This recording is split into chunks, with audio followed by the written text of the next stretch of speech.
Once upon a time, in a faraway village, there lived a king with his two daughters. King Okoro and his wife Queen Chika had two daughters named Princess Adaeze and Princess Ugomma. The queen was their stepmother, as their mother died after the birth of Princess Ugomma. That made the king and Princess Adaeze have some resentment towards Ugomma. The king felt she killed his wife, and Princess Adeze felt she killed her mother. After the death of the queen, King Okoro never set his eyes on Princess Ugomma till she grew up due to his resentment towards her. Princess Adeze didn't play or have anything to do with her younger sister. Princess Ugomma grew up without her family's love and care. The maids that took care of her were like a family to her, and she grew up hardworking and strong. Years later, King Okoro married the new queen, who became the girl's stepmother. The queen was a bit handful and she didn't like the girls, especially Ugomma. Princess Ugo, as she was fondly called, was smart and strong, but she was quite different. She loved other things that girls of her age find outrageous for a girl. Princess Adaeze never liked the way her sister behaved. To her, Ugomma was always doing things that she believed were not princess-like or ladylike. Princess Ugo loves hunting, climbing trees, and she's always ready to get into a fight to defend herself. These skills she acquired from hanging out with the maids and the servants in the palace. The king was worried about Ugomma as he feared she would not make a good wife and no man would want to marry her. A few years later, King Okoro's village experienced a very harsh famine. Crops and animals died. Harvest was so bad. People got sick and died. People who survived left the kingdom. Others stayed while struggling to survive. The king lost all his guards and servants as he could barely feed his family due to the famine.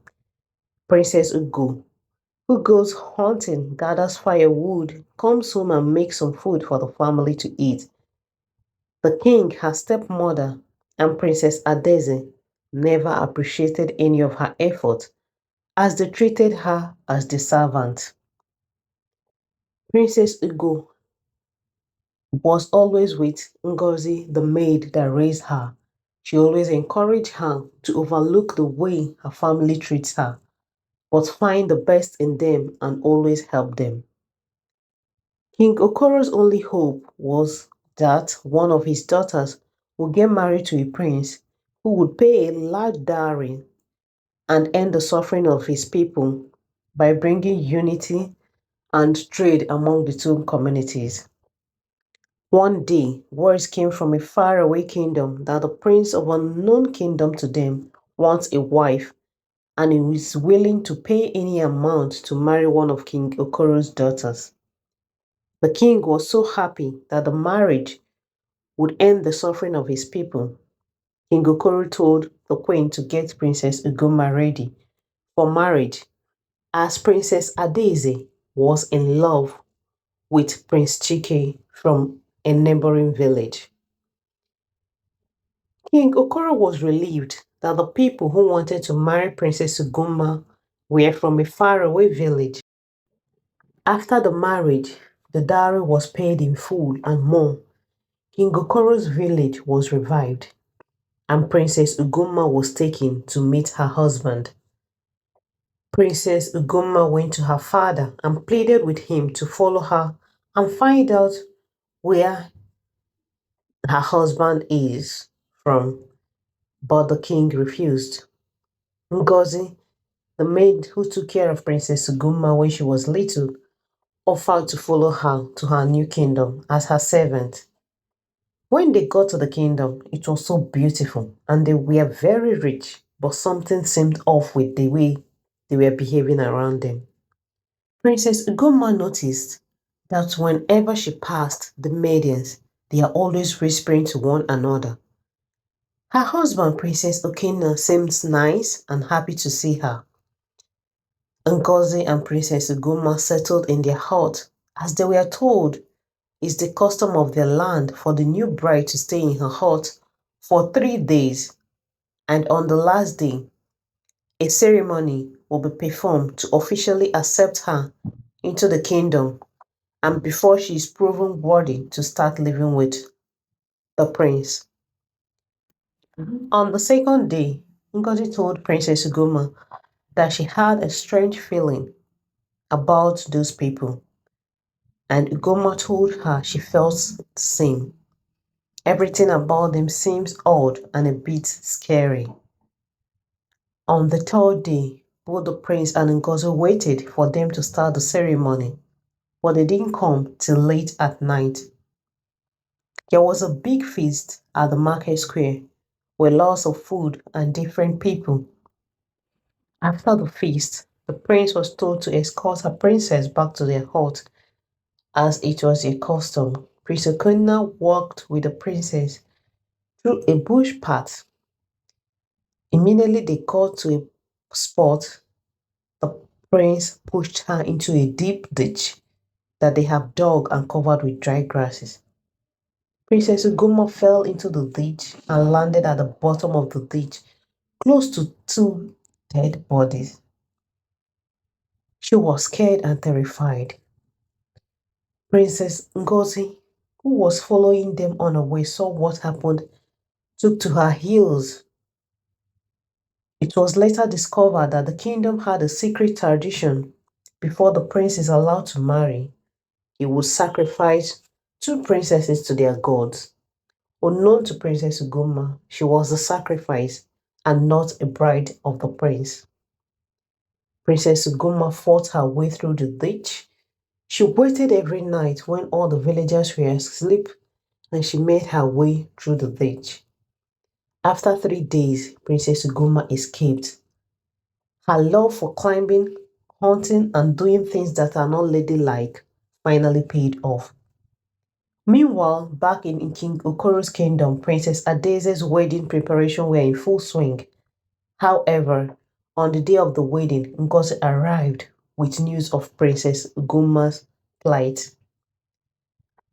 Prince Okoro was relieved to hear that Ugoma was used as a sacrifice, which was unusual for a father to feel that way for his own daughter. He was happy that Ugoma had gone the same way she took his wife. He told Ngozi that he couldn't do anything to save Ugoma. For all he knew, she might be dead by now. And she was their bride and they could do whatever they want that pleases them with her. Ngozi was disappointed in the king's decision, so she asked Princess Adeze for help. She obliged that Ugoma could die for all she cared. That's all she's interested in is her marriage to Prince Chima. After all the preparation for the wedding, Prince Chima and his family sent words that they were no longer interested in the marriage. Princess Adeze was heartbroken by the prince's arrogancy and disappointment. Her father consoled her and promised he would send a message to the prince and his family to find out why they embarrassed him in such a disgraceful manner. Meanwhile, after Ugoma escaped from the ditch, she ran into the forest. She walked for days, feeding on things she found in the forest. She was lost as they traveled for days to get to the village where she was, and she didn't know her way home. She was weak, tired, hungry, and could barely walk. After days, Ugoma met two men who rescued her and took her to an unknown village. She was surprised to wake up inside a hut. She saw Prince Chima and Ngozi. Ngozi explained to her how she asked Adeze and her father for support to rescue her, but they refused. She had no choice than to ask Prince Chima, who was shocked that her father and Adeze abandoned her and had always treated her badly. Prince Chima had to call off his engagement with Princess Adeze because of her attitude towards her sister. He was worried if she could be this callous towards her sister, How would she treat him and his people? Ugomma thanked them both and pleaded to Prince Chima to allow her and Ngozi to stay in his palace. Wars got to King Okoro and her daughter that Princess Ugomma was alive and with Prince Chima. Princess Adaeze was so angry at Prince Chima for cancelling their wedding without any reason and harboring her sister. She visited Prince Chima, but it was too late. He told her he was no longer interested in her because of her wickedness towards her sister, and he was going to marry Princess Ugomma if she would accept his marriage proposal. Princess Adaeze regretted all her action towards her sister. She begged her to forgive her. Princess Ugomma told her she bore no grudges against her or their father. The news of Princess Ugomma's return and how her father abandoned her to die spread throughout the village and its environs. King Okoro was ashamed of himself and his behavior. He was found unworthy and unfit for the crown. He lost his throne. He fled out of shame with his daughter, Princess Adaeze. After a few months, Princess Ugomma, now married to Prince Chima, sent some people to search for her father and sister. They were found in another community where they settled as commoners. Princess Ugomma asked them to come home with her and live with them in the palace. Together they lived happily, and Princess Adaeze got married to a kind and wealthy man. Princess Ugomma was hated for what she couldn't control. She was a victim of circumstance, and her sister, her father, judged her and abandoned her when all she needed was their love. The moral of this story is that true beauty lies in kindness, compassion, and acceptance. It teaches us not to judge others based on their appearance or the circumstances around them, but to look deeper and discover the beauty within. Until next time, kindly let us know where you are watching the story from. Thank you.